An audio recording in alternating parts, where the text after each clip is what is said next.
Beautiful. Wow, it's beautiful. It's the first renderings of what we're doing. So I want to wish everybody a big hello and Merry Christmas and welcome to Mar-a-Lago for this exciting announcement of the new Golden Fleet. We're calling it the Golden Fleet that we're building for the United States Navy. As you know, we're desperately in need of ships. Our ships are, some of them have gotten old and tired and obsolete, and we're going to go the exact opposite direction. We're delighted to be joined by Secretary of War Pete Hegseth, who's doing a fantastic job, and Secretary of the Navy, John Phelan. Marco Rubio is here, who gave a great few words toward the end of last week. He spoke for a couple of hours on what a good job we're doing, which is true. As Commander-in-Chief, it's my great honor to announce that I have approved a plan for the Navy to begin the construction of two brand new, very large, largest we've ever built, battleships. You know, you used to build the Iowa, the Missouri, the Wisconsin, the Alabama, many others. We had big battleships. These are bigger, but they will have 100 times the, they'll be 100 times the force, the power, and there's never been anything like these ships. These have been under design consideration for a long time. And it started with me in my first term, because I said, why aren't we doing battleships like we used to? And these are the best in the world. They'll be the fastest, the biggest, and by far 100 times more powerful than any battleship ever built. So if you look at the Iowa, the Missouri, Wisconsin, Alabama, and others, but they were similar in size, some a little bit bigger than the others, but if you take the biggest one, it's 100 times more powerful.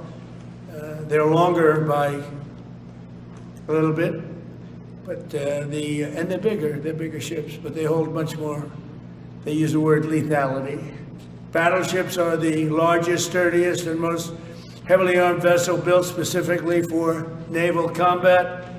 While America has built many new warships over the years, they've tended to be smaller, much smaller, and not conducive to where we are and where we're going, and peace through strength. But including, we've been building aircraft carriers. We're going to be upping that also. We're going to be going to a superior aircraft. We have the Ford class. We're going to be upping that to a different class of aircraft carrier.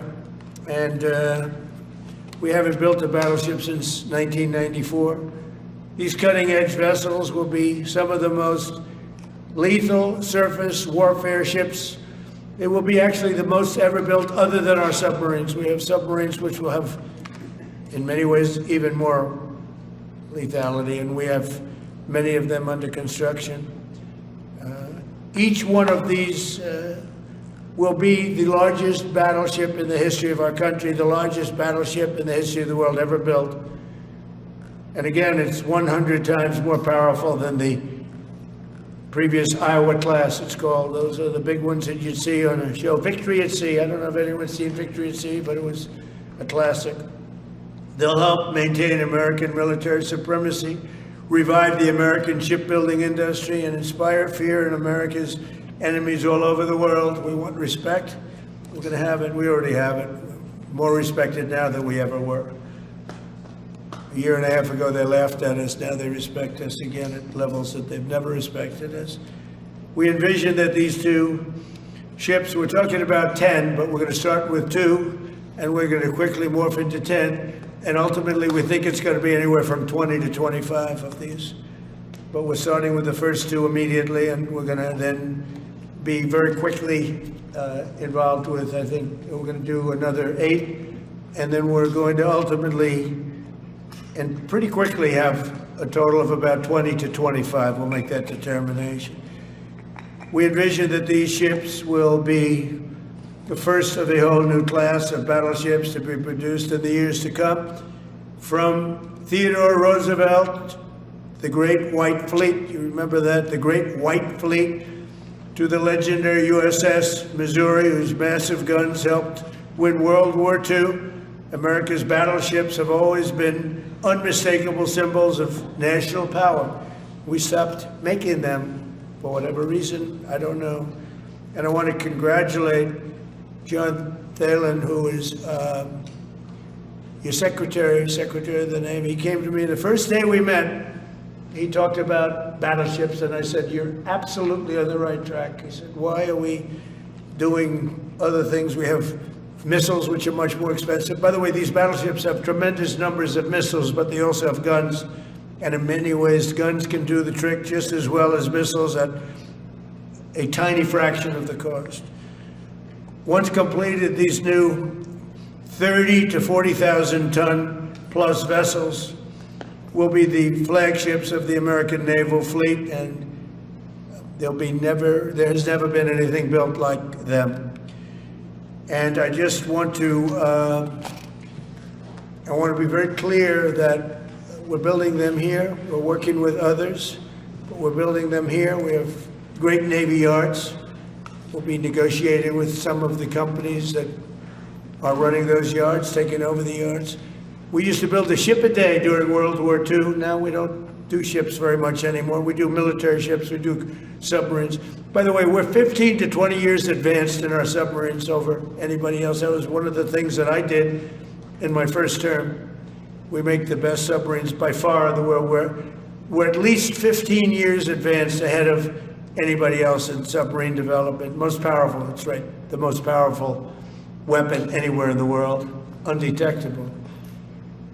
So the battleships are going to be armed just in terms of guns and missiles at the highest level. They'll also have hypersonic weapons, many hypersonic weapons, state-of-the-art electric rail guns, and even the high-powered lasers that you've been starting to read about. We have lasers where you aim the laser at a target, it just wipes it out. We're going to have, they'll be the most sophisticated lasers in the world, and the most sophisticated laser in the world will be on the battleships that we're building. They'll also carry the nuclear armed, sea-launched cruise missiles currently under development, which will be instituted pretty quickly, but they're under development and they've proven to be extremely lethal. The U.S. Navy will lead the design of these ships along with me, because I'm a very aesthetic person, alongside our partners in American industry, and we're going to have Pete Hegseth and Marco and a lot of very talented people involved, but a lot of it's already been done. We've been doing this for months. The construction will create thousands of American jobs. We're going to have the jobs be created. I mean, already we have factories being built unrelated to this, although AI will be a big factor when it comes to these ships. They'll be very AI controlled. Today's announcement is yet another step in our mission to make the United States Navy stronger than ever before. Again, when you talk about 100 times the power of these massive ships that we had years ago, it's pretty amazing. And next week, I'm going to meet with the defense prime contractors. I'm going to meet with them here, Florida. And we're going to be talking about production schedules because they're too slow.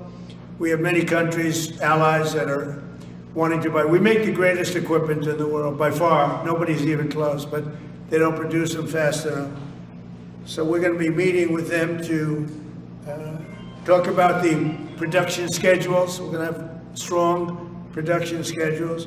And the only way they're going to be able to do that is to build new plants. Even with the F-35, we have many people who want the F-35 fighter jet, and it takes too long to deliver them to allies or to ourselves.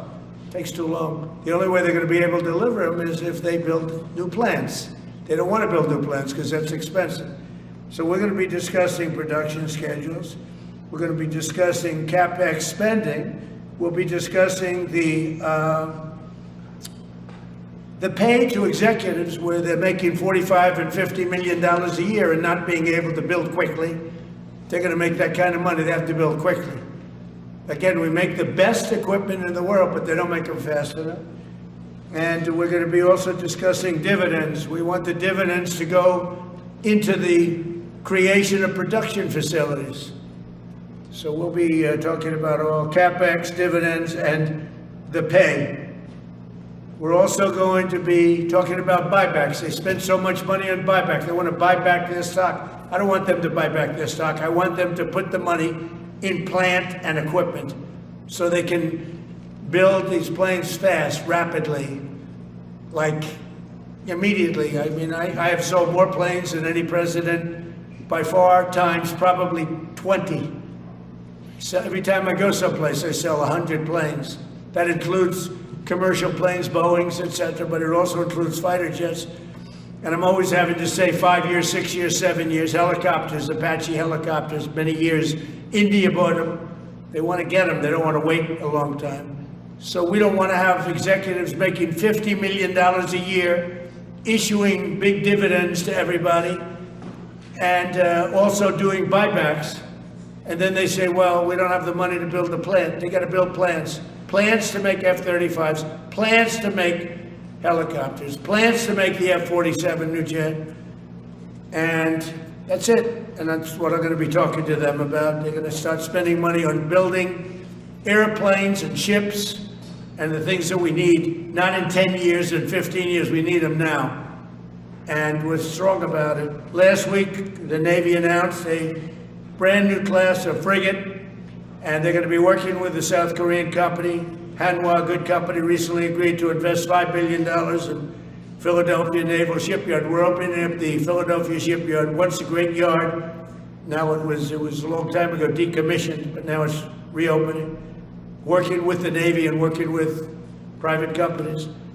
The record-setting defense bill I signed last week authorized $26 billion to build new ships, including destroyers and various others. We already have a lot of submarines, as you know, under construction. We're building a lot of submarines. I tell you, to be exact, we have right now 15 submarines under construction or ready to start.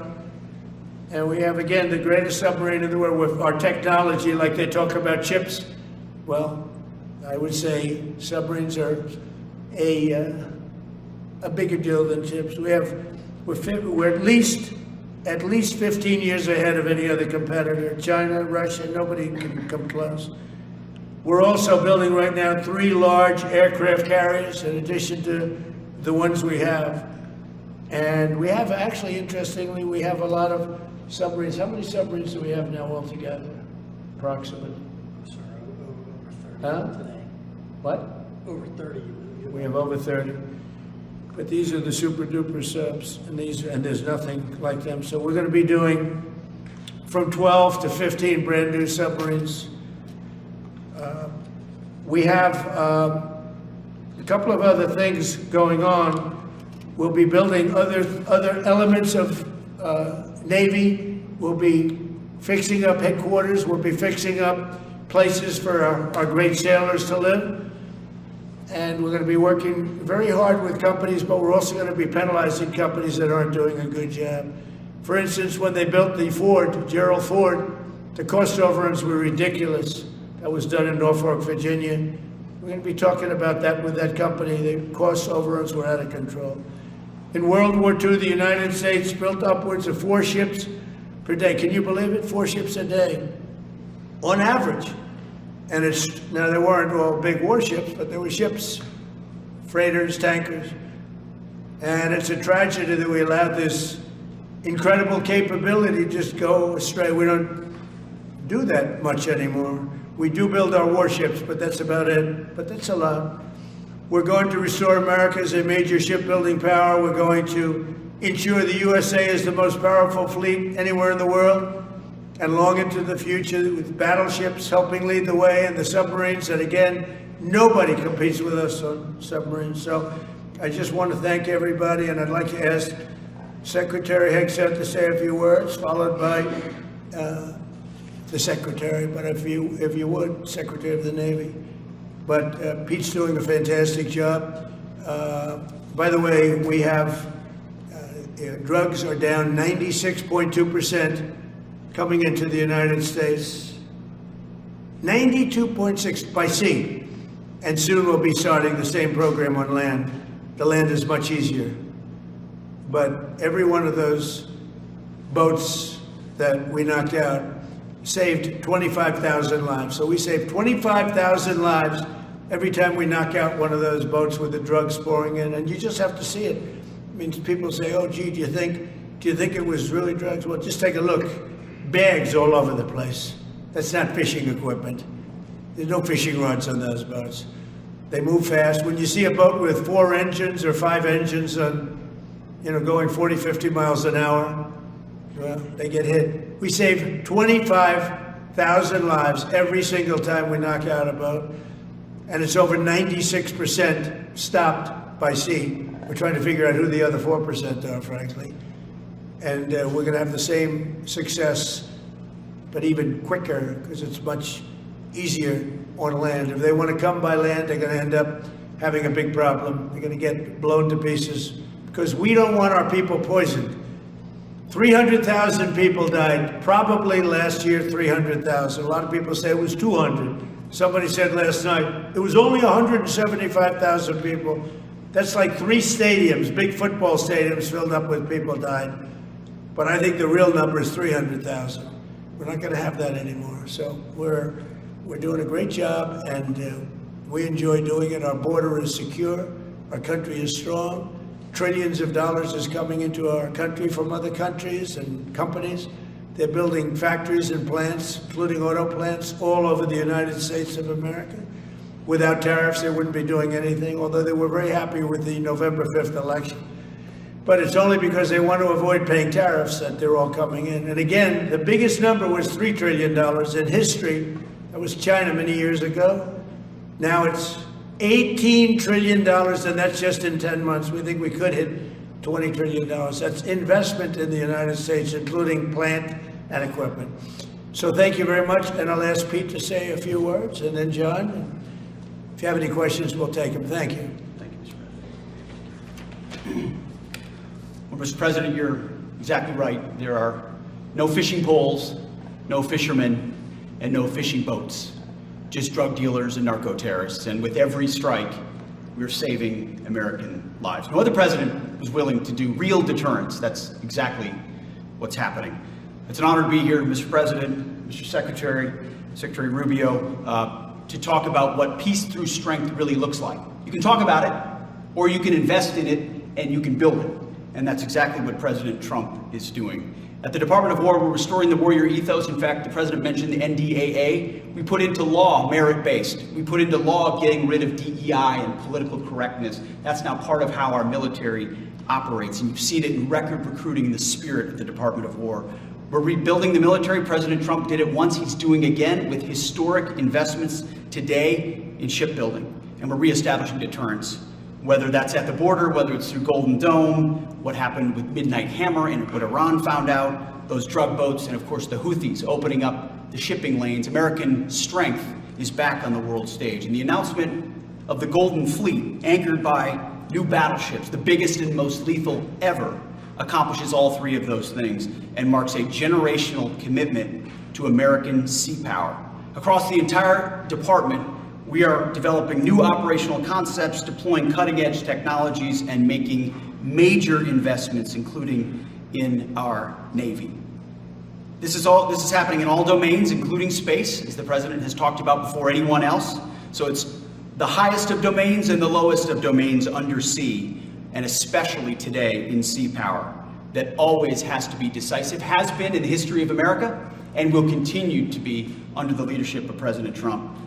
We will make sure that anything that flows from our country and with our allies flows freely and uncontested.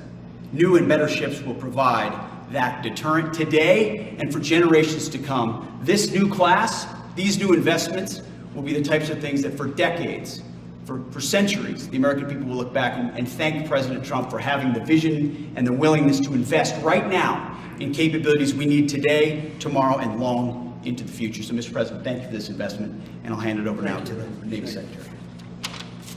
Thank you. Mr. President, Secretary Hegseth, Secretary Rubio, thank you for being here on a very consequential day. From my very first conversation with President Trump about serving as the Secretary of the Navy, he's talked about the great Iowa-class battleship and and why America doesn't build ships anymore with that kind of offensive firepower that takes the fight to the enemy. During my time in the job, I've talked extensively with our combatant commanders, like Admiral Paparo and Admiral Cooper, and our CNO, Admiral Cottle. What I've learned is that not only is the president's idea a good one, it's something that Navy desperately needs and now has a formal requirement for. The future Trump-Class Battleship, the USS Defiant, will be the largest, deadliest, and most versatile and best-looking warship anywhere on the world's oceans. I want to thank the President for his vision to make this game-changing capability for the United States Navy. The Iowa was designed to go on the attack with the biggest guns, and that's exactly what will define the Trump-class battleships. Offensive firepower from the biggest guns of our era. This ship isn't just to swat the arrows. It is going to reach out and kill the archers. And for the first time in generations, we'll have a new leg in America's nuclear deterrence, because the Trump-class battleship will carry the nuclear-armed, sea-launched cruise missile. Striking dominance isn't all that the Trump-class battleship brings to the fight at sea.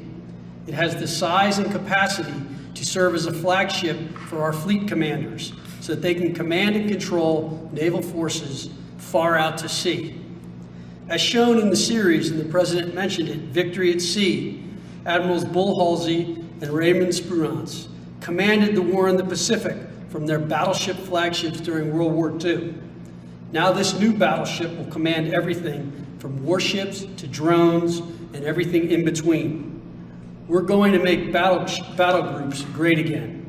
And this is just one piece of the President's golden fleet that we're going to build with the investments he talked about. A new frigate, the right frigate, the one our warfighters have told us they need. More amphibious power for our Marines with new capabilities like the medium landing ship. As part of the Navy's high-low mix, we're moving out aggressively on unmanned vessels with funding from the President's One Big Beautiful Bill to bring options to the fight and pull new, non-traditional defense partners into the American shipbuilding ecosystem. And we're making a generational investment in support ships. Logistics wins wars, and that kind of shipbuilding is the spark that will ignite the industrial base and help power the commercial shipbuilding that the President has called for. Under your leadership, Mr. President, we will have more tonnage and firepower under construction than ever before in our history. Building the President's Golden Fleet means jobs across the United States now. There'll be work for shipyards everywhere, from Philadelphia to San Diego, from Maine to Mississippi, from the Great Lakes to the Gulf Coast. And for manufacturers that will build components for this battleship in every state. The President has been clear. We must bring back our American maritime industrial might. And he has told me many times that as Secretary of the Navy, it is my job to equip our sailors to win the fight at sea with the finest ships in our history. To conclude, the USS Defiant battleship will inspire awe and reverence for the American flag whenever it pulls into a foreign port. It will be a source of pride for every American when it brings home our brave sailors who will sail defiant, raise their fists, and say, "We are peace through strength." And our adversaries will know when the Trump-class USS Defiant appears on the horizon, American victory at sea is inevitable. Thank you, Mr. President. Now when a conflict arises, you are going to ask not one, but two questions. Where are the carriers and where are the battleships? Thank you. Thank you very much. I just want to mention that John Phelan is one of the most successful businessmen in the country, in our country. Been a tremendous success, and he wanted to do this, and for nothing. He's taken probably the largest salary cut in history, but he wanted to do it. He wants to rebuild our Navy, and you needed that kind of a brain to do it properly. So I just wanted to give you a little information on him, which is probably enough. But one of the most successful men in the country, and he's that because he understands it, and he understands finance in addition to what we're talking about. Somebody who's doing a fantastic job is Marco Rubio, Secretary of State. And Marco, maybe say a few words, and then we'll answer some questions. Thank you. Thank you, Mr. President, and I don't have much to add. This is a phenomenal presentation. Thank you, Mr. President. This is American industrial power returning. This is the ability, once again, to rebuild, to have industry in the United States. This is generational in the change, not just in terms of applying American war power, increasing our ability to protect the seas. The U.S. Navy is the single biggest source of peace in the world of all of our forces because it gives us a global footprint. But it rebuilds American industrial capacity. The ability to make things again in our country has been critical to what the President's agenda has been all about, and this is a tangible reminder of it. And I know the country's grateful for it, and generations of Americans will be grateful for it. So thank you. Thank you, Mark. By the way, I think I'd just like to point out that these ships are made of steel as opposed to aluminum. It's a big difference, as you know. Battleships, the great battleships, had 6- and 7-inch steel hulls, and these are going to be likewise made out of very powerful steel. Our steel industry is coming back very strongly, by the way. It's coming back at record numbers, and we're going to be using them for the steel, but as opposed to an aluminum side, which, in all fairness, is not the same. So, John, we're going with all steel, I understand. Yes, sir. And it's going to be something that people are surprised, more expensive, but not even comparable in terms of the importance and the strength. Yeah, please. What's your timetable for these first two ships, and do you see them as a Yeah, counter to China? we'll start almost immediately, and we'll probably talk in about 2.5 years. And in terms of the mission, do you see it as a counter to China? It's a counter to everybody. It's not China. We get along great with China. I have a great relationship with President Xi, and not China. It's just everybody. You don't know who comes along, but we just wanted peace through strength. Hopefully we never have to use them, but there will never be anything built like these. Think of it. Those battleships are incredible. These have 100 times the power. Think of that. I mean, and they were big and they were powerful. Mr. President. You know, I thought about taking some that are in dry dock and changing them, and then when I said that, you know, if we did, would be about, we could increase, if we doubled them, they'd be at like just a tiny fraction of what one of these was. This is the new technology, which is incredible. So we decided pretty early on not to do that. Yeah, please. Mr. President, Julio Rosas with Most Peaceful Media. You just referenced the lower amount of illegal drugs that are coming by sea, and you just said that you're going to start that same program on land soon. Are you just referring to Venezuela, or are you referring to other countries in Latin America? Anywhere drugs are pouring in, anywhere, not just Venezuela. Yes. Speaking of Venezuela, Yeah. oil, what are we going to do with the oil that we have? Going to do with what? The oil that has been seized. The United States seized 1.9 million barrels of oil on December 10th. We're going to keep it. We're keeping. Where's it going? Are we going to sell it or put it in the strategic Maybe oil we'll sell reserve? it, maybe we'll keep it. Maybe we'll use it in the strategic reserves. We're keeping it. We're keeping the ships also. Yeah, please. About Venezuela, sir, have you spoken to American oil companies that have had their assets seized about what a post-Maduro Yes. Venezuela would mean for them, of what coming I have back and restarting all operations? the big ones, yeah. I have. Yeah, please. Why do you feel like this initiative was neglected for so many years, and does this come amidst the rising tensions between the U.S. and Venezuela? We're talking about with Venezuela? Yes. Well, you had a different kind of a president before me. They didn't mind being ripped off. They didn't mind being robbed. They didn't mind drugs pouring into our country. They didn't mind the jails of Venezuela and Trinidad and Nicaragua being emptied into the U.S., where they take over Colorado and other places. I do mind. So you had a different kind of a president. I hope people are enjoying it because we've never been respected more than we are now. Yeah, please. Thank you. Thank you, Mr. President. Were you surprised by the number of photos of Bill Clinton in the Epstein files? And can you commit to their By full... what? And were you surprised by the number of photos of Bill Clinton in the Epstein files? And can you commit to their full release by the end of the year? Some of the victims were protesting that too many of them were redacted. I know there are a lot of people that are angry about all of the pictures of other people, you know, but I think it's terrible. Look, I like Bill Clinton. I've always gotten along with Bill Clinton. I've been nice to him. He's been nice to me. We've always gotten along. Respect him. I hate to see photos come out of him, but this is what the Democrats, mostly Democrats, and a couple of bad Republicans are asking for. So they give you their photos of me too. Everybody was friendly with this guy. either friendly or not friendly, but they, you know, he was around. He was all over Palm Beach and other places. The head of Harvard was his best friend, Larry Summers, and Bill Clinton was a friend of his. But everybody was.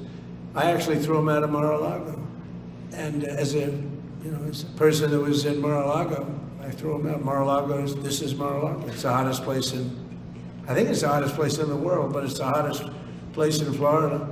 And everybody would come here, he'd come here. We actually threw him out. But no, I don't like the pictures of Bill Clinton being shown. I don't like the pictures of other people being shown. I think it's a terrible thing.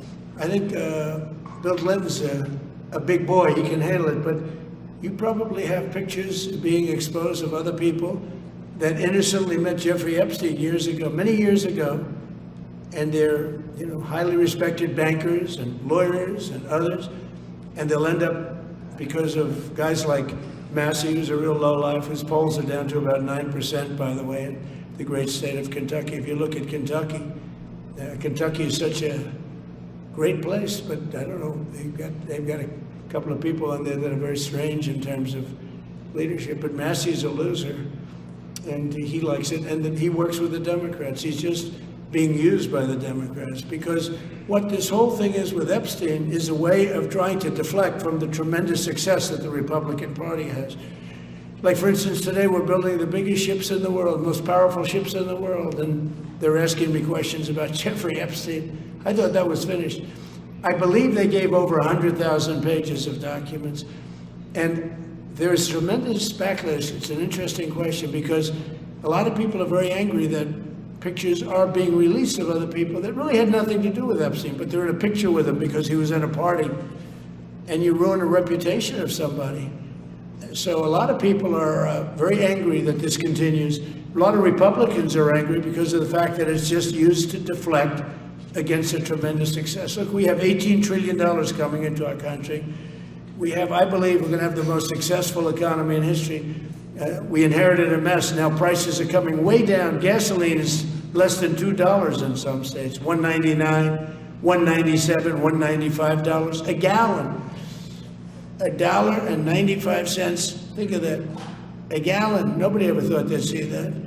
They don't want to talk about that. They want to talk about Epstein. And the problem is a lot of Democrats are being caught up in the web, like Larry Summers. Larry Summers was the head of Harvard. He's now been forced to resign from every board he's on, and he was thrown off the Harvard board. Now he was at Epstein's Island a lot. I wasn't. I never went there, by the way. But fortunately, it's nice. But I never went there. But a lot of people did go there. But instead of talking about the battleships, or instead of talking about most favored nations drugs, we're bringing down drug prices like at a level that has never even been thought of, by thousands. Think of it, by 1,000%, by 1,200, 1,300, 1,400% in some cases. A drug that sells for $10 in London is costing $130 in New York. We're bringing it down to $20, and they're going to go up to 20. So they're going from 10 to 20, which is a doubling. It's a doubling. It's a lot, but it's a doubling. But we're going down to 20.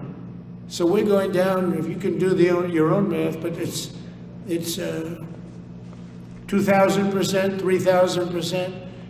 It's pretty amazing. And the New York Times had a story about it, a small story, way in the back of the paper. It's the single biggest thing to happen with respect to drugs probably in 50 years. It's never been anything like this.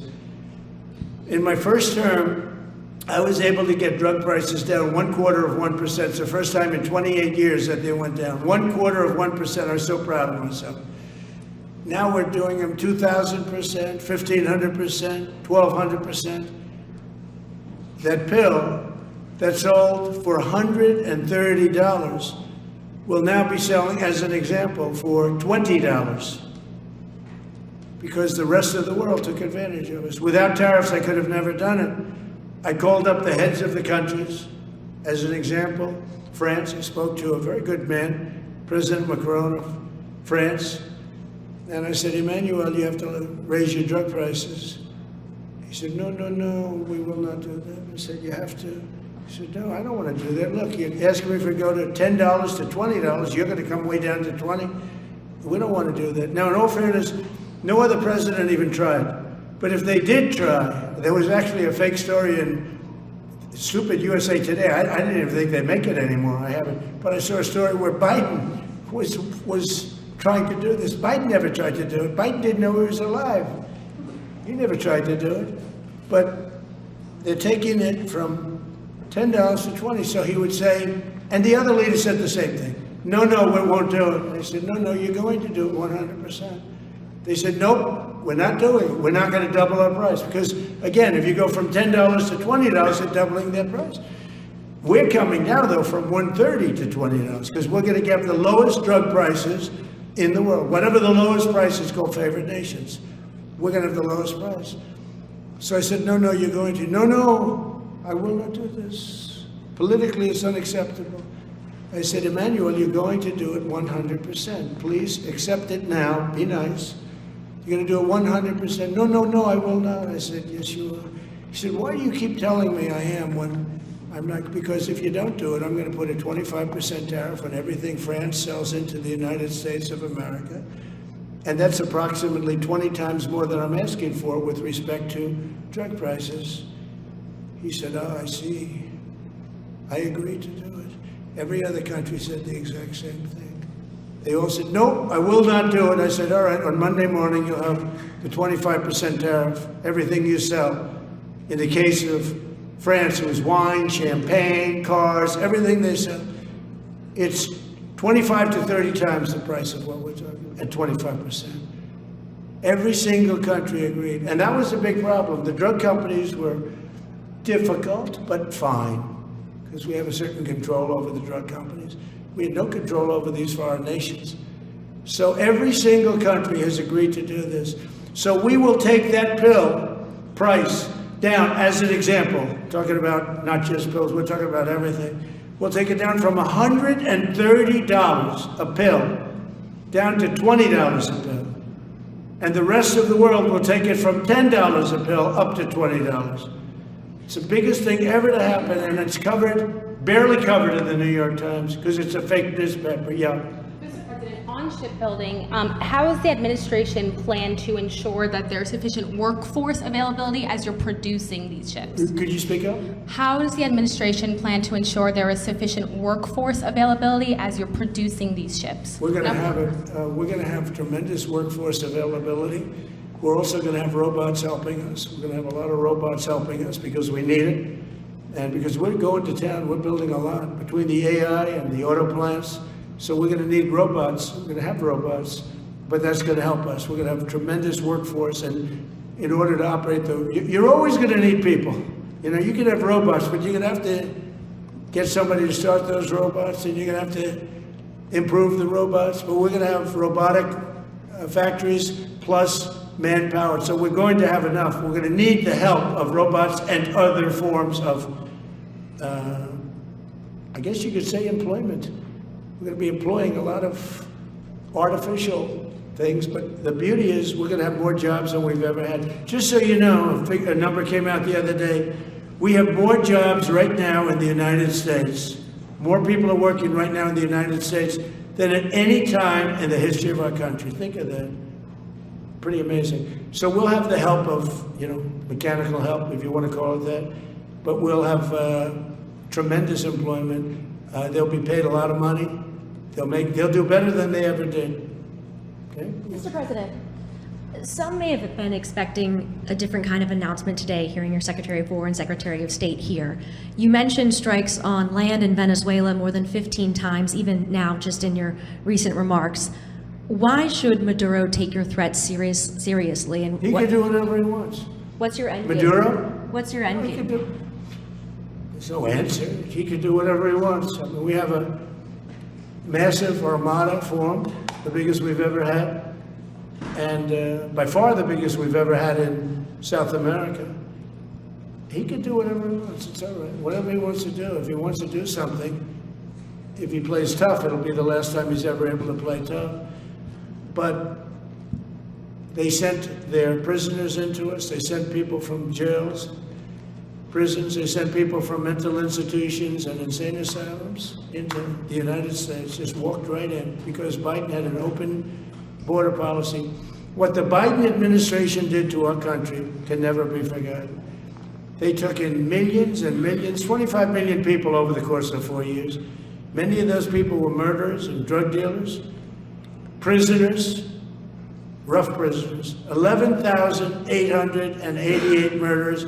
More than half of them killed more than one person. They came into our country.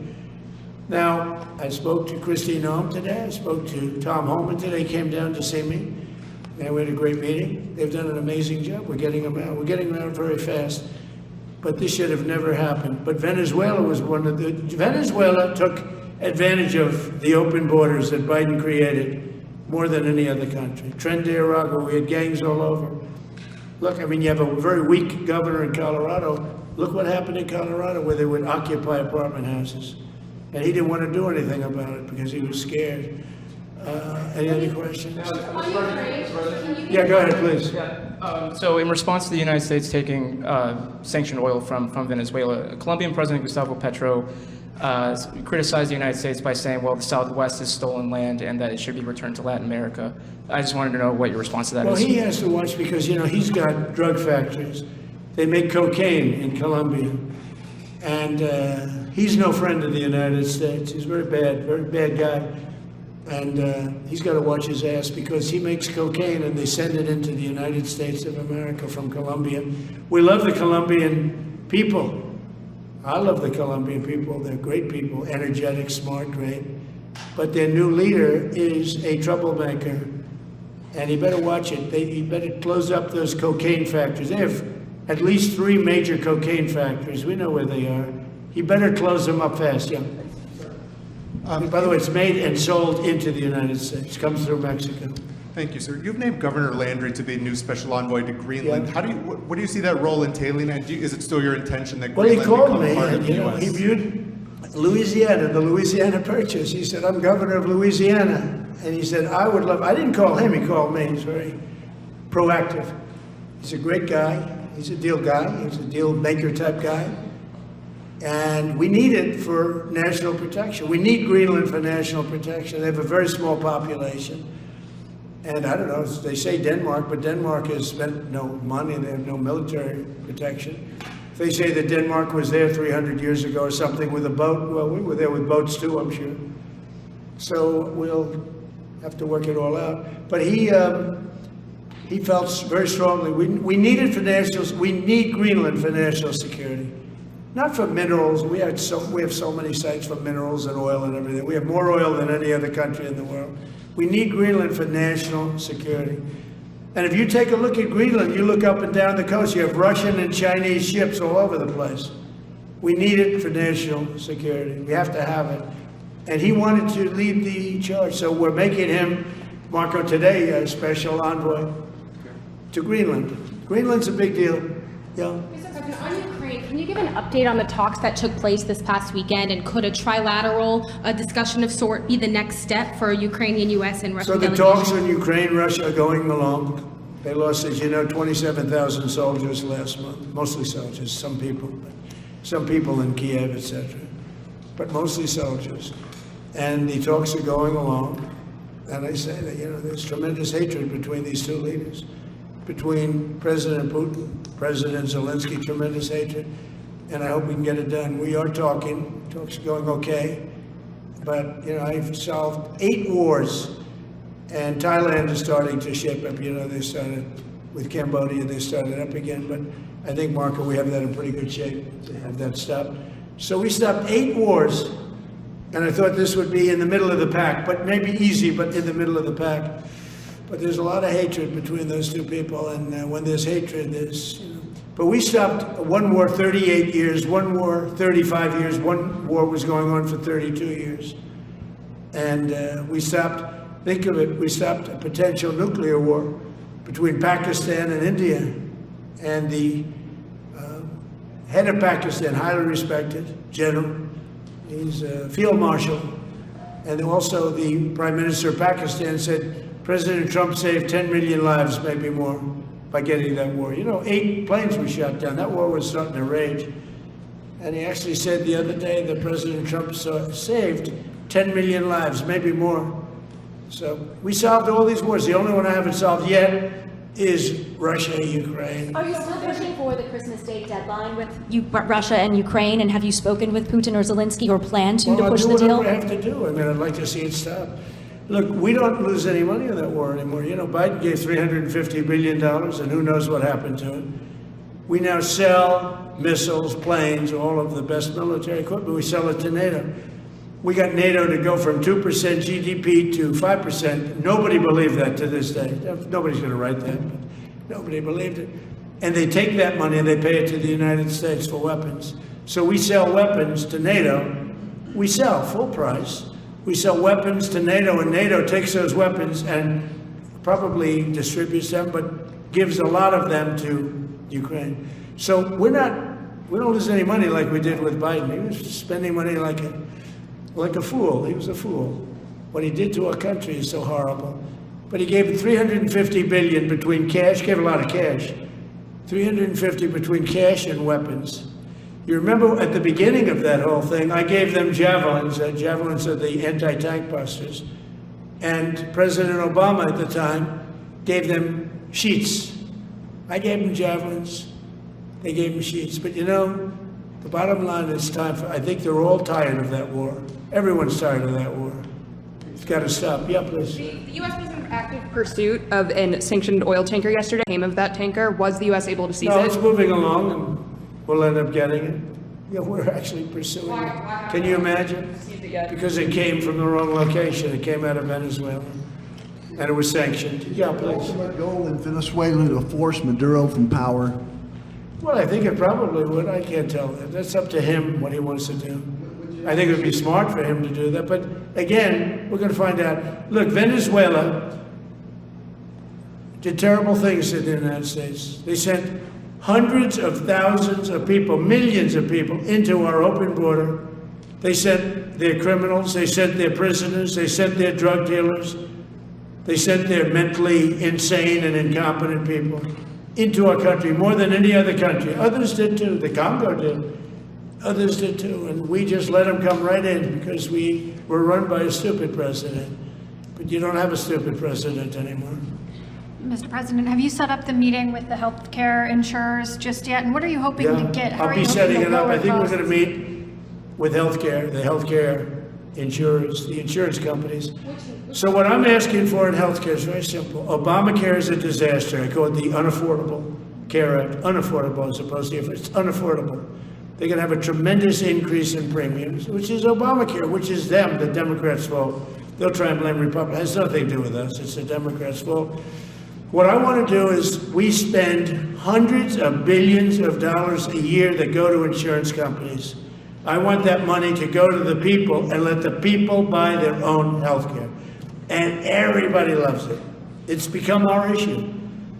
Now, before I do that, I'll meet with the insurance companies, just as I met with the drug companies. As you know, we're meeting with 4 other drug companies, Johnson & Johnson.